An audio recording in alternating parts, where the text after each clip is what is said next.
Okay guys, welcome back. So hopefully you've got this written down on a piece of paper so that you can properly follow along with me.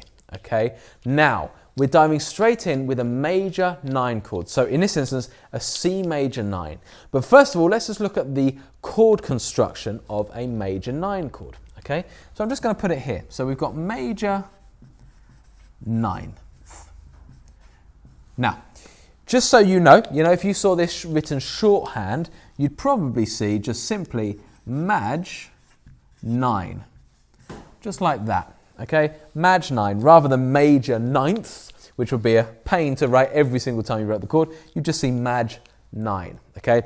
If you're really in the world of jazz, you might even see the Maj written as a triangle, like that. So you'd potentially see that. That is really quite jazzy. And maybe a little old school now. I'm not sure I see that too often these days. It's very common Maj 9, but that's a possibility. So just to bear in mind, these are the 3 ways you could see it. And in terms of the actual construction of it, the theory says this: root, 3rd, 5th, 7, 9.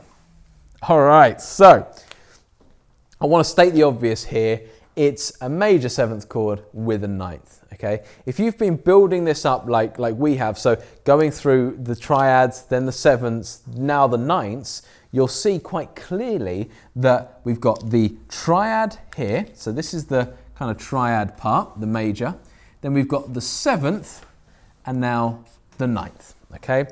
So the really important thing and the reason why we extend it across rather than just think of kind of the 9 as the 2, okay, is because, and just to clarify that point, 9 is basically, it's D, it's the same note, isn't it?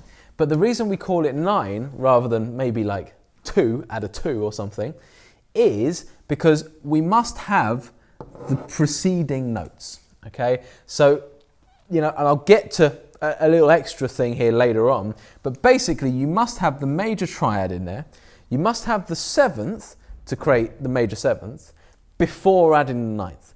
Otherwise, if you don't have that 7 and the 3rd especially, it's not going to sound like the same chord, okay, by just adding a 9. Okay, so you must have this first and then add the 9. And that's why it's called major 9 rather than potentially major 2, for example.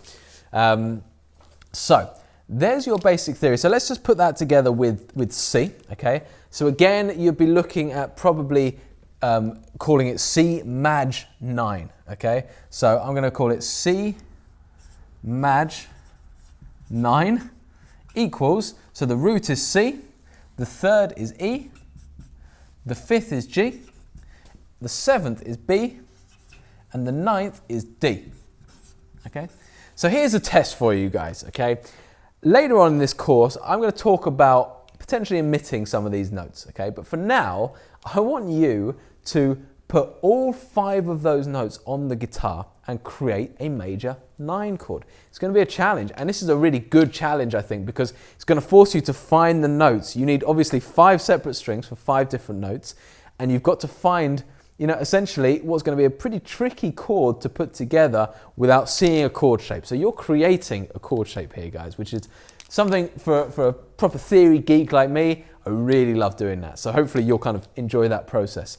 So put it together, and what does it sound like? Well, to my ears, like I said at the beginning, it's an expensive major chord. It's a major chord that's so relaxed at this point that you can really hear it in a kind of jazz environment or a lounge environment. It's got some really nice tones in it.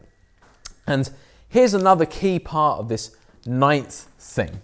The 9th is, and generally considered, a bit of a melody note, okay? So, this is the core of the chord, and the 9th adds that little extra flavor, okay?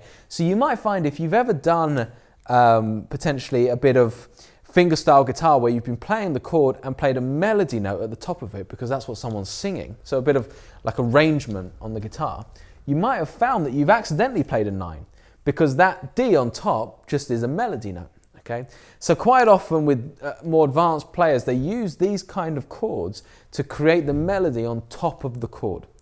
And to make sure that you're doing that, try and put the D on the highest string. So you might find that you create a chord where on the E string you use the D, or the B string you use the D, okay? Because that's going to really sing at the top of the chord, okay? So, lots of information there, guys, but hopefully it all makes sense. Your task is to put the C major 9 onto the guitar and try to understand and remember the formula, because next time we'll be doing the minor 9.